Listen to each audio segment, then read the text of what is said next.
휴거의 날짜는 절대로 알 수 없다. 글쓴이 박영민 목사.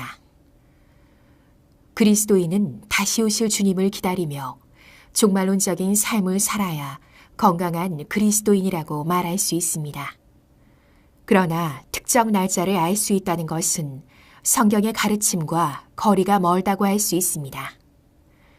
검증되지 않은 유튜브 강의에 대한 분별이 필요하고 무리하게 억지로 성경을 해석하여 날짜를 특정하거나 꿈이나 환상으로 혹은 직통계시를 받았다 하여 날짜를 특정하는 채널은 절대로 들어가지 말아야 합니다. 그런 채널은 건강한 종말론을 가지고 마지막 때를 살아가야 할 그리스도인들을 미혹의 덫을 놓아 마귀의 속임수에 걸리게 하기 때문입니다. 건전하고 건강한 성경적 마라나타 신앙은 주님이 오실 때까지 충성스러운 청지기처럼 주어진 삶에 충실해야 합니다. 누가복음 19장 13절을 보십시오. 그 종 열을 불러 은화 열 문화를 주며 이르되 내가 돌아올 때까지 장사하라 하니라 라고 말씀합니다. 주님이 오실 때가 가깝다 하여 학업이나 사업이나 그 어느 것도 중단하거나 소홀히 하지 말라는 주님의 명령인 것입니다. 휴거를 사모한다고 해서 장래의 계획을 세우지 않거나 준비하지 않는다면 이것도 성경적인 삶이라 할 수 없습니다. 내일 지구의 종말이 온다고 해도 나는 오늘 한 그루의 사과나무를 심겠다는 명언을 한 번쯤 들어보셨을 것입니다. 종말의 시대를 사는 우리도 그래야 합니다. 우리나라에서는 이 경구를 스피노자의 것으로 알고 있지만 독일이나 서양에선 이 말을 마틴 루터의 것으로 철석같이 믿고 있습니다. 그러나 정확히 말해 이 명언의 출처는 명확한 근거 자료가 없기 때문에 아직까진 일종의 전설이라고 할 수 있습니다. 전설이란 완전히 근거 없는 곳에서 나오지 않는 법이니 개연성은 있으나 확증되지 않았다 정도로 이해하는 편이 좋을 것 같습니다. 내일 지구의 종말이 온다고 해도 나는 오늘 한 그루의 사과나무를 심겠다는 멋진 명언은 스피노자의 것은 분명 아니고 마틴 루터와 관련된 전설입니다. 혹시 마틴 루터의 일기가 발견된다면 전설에서 진실로 바뀔 날도 있을 것입니다. 어쨌든 중요한 것은 내일 루터의 일기가 발견된다 할지라도 저는 내일 선포해야 할 설교 준비를 해야 하고 여러분들은 내일의 삶을 준비하며 살아야 한다는 것입니다. 이것이 내가 돌아올 때까지 장사하라는 예수님의 말씀에 순종하는 삶이기 때문입니다. 그리고 우리는 휴거의 그날을 알 수 없기에 더욱 그래야 합니다. 최근 개봉된 가나 혼인잔치 언약에서 갈릴리 가나 지역의 독특한 결혼 풍습은 성경의 예언처럼 신랑이 신부를 데리고 오는 날짜는 신랑의 아버지가 결정하는 장면을 보여줍니다. 성경은 분명 종말의 날짜와 시기는 예수님 자신조차도 그리고 천사도 모른다고 못 박았습니다. 오직 하나님만이 아신다고 했는데 그것은 심판의 권한이 하나님 아버지에게 있다는 뜻입니다. 마태복음 24장 36절을 보십시오.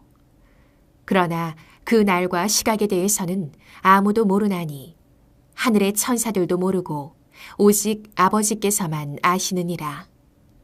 마가복음 13장 32절에도 동일하게 말씀이 기록되어 있습니다. 누가복음 12장 40절을 보십시오. 그러므로 너희도 준비하고 있으라. 생각하지 않은 때에 인자가 오리라 하시니라.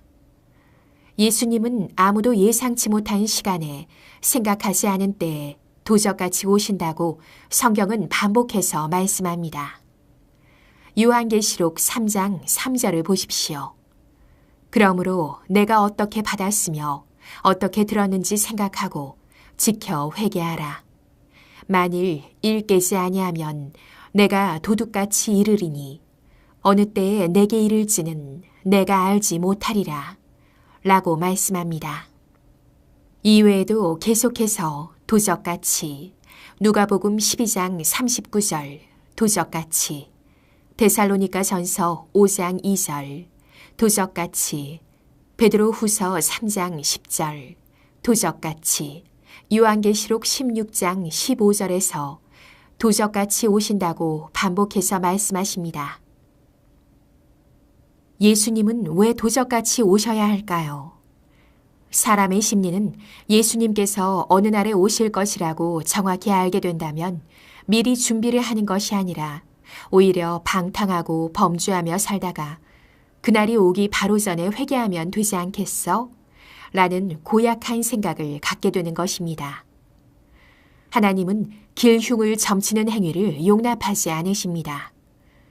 그래서 여러분이 죽을 날도 가르쳐 주지 않습니다.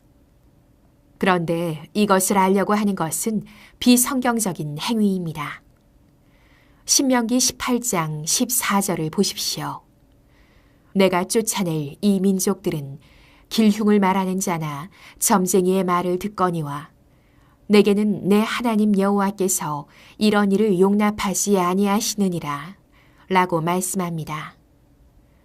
예레미야 29장 8절을 보십시오. 만군의 여호와 이스라엘의 하나님께서 이와 같이 말하노라. 너희 중에 있는 선지자들에게와 점쟁이에게 미혹되지 말며 너희가 꾼 꿈도 고지 듣고 믿지 말라 라고 말씀합니다. 잘못된 종말론자들은 하나님의 권한에 있는 길흉을 점치려 하고 또한 하나님의 권한에 있는 휴거의 날까지 점을 치려는 미혹을 역사하는 일을 끊임없이 역사일에 시도해왔습니다. 예수님의 신부는 언제 올지 모르기에 날마다 깨어 회개하고 예수님의 보혈로 씻은 희고 깨끗한 세마포 예복을 입고 허리에 띠를 띠고 등불을 들고 다시 오실 주님을 맞이하기 위해 날마다 기다려야 합니다. 누가복음 12장 35절에서 40절을 보십시오. 허리에 띠를 띠고 등불을 켜고 서 있으라. 너희는 마치 그 주인이 혼인집에서 돌아와 문을 두드리면 곧 열어주려고 기다리는 사람과 같이 되라. 주인이 와서 깨어있는 것을 보면 그 종들은 복이 있으리로다. 내가 진실로 너희에게 이르노니 주인이 띠를 띠고 그 종들을 자리에 앉히고 나와 수종들리라. 주인이 혹 2경이나 혹 3경에 이르러서도 종들이 그같이 하고 있는 것을 보면 그 종들은 복이 있으리로다.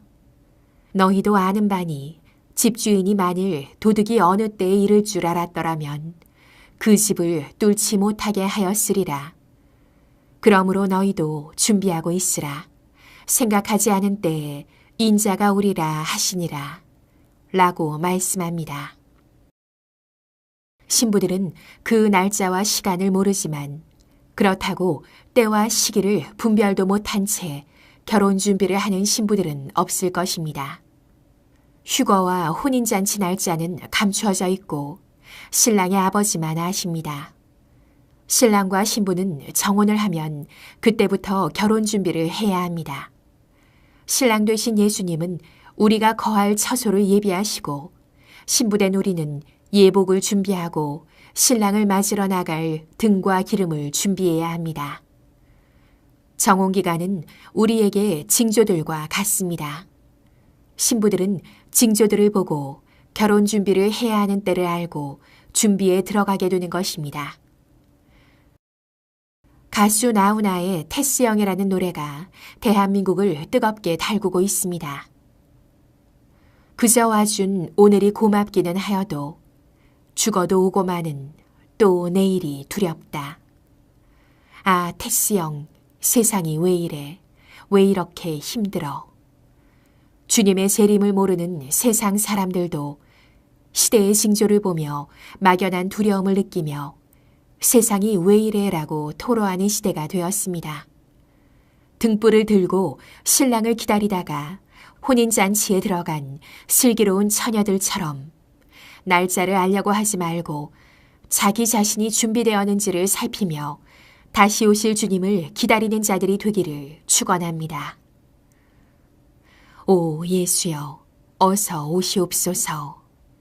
예수 그리스도의 노예 박영민 목사.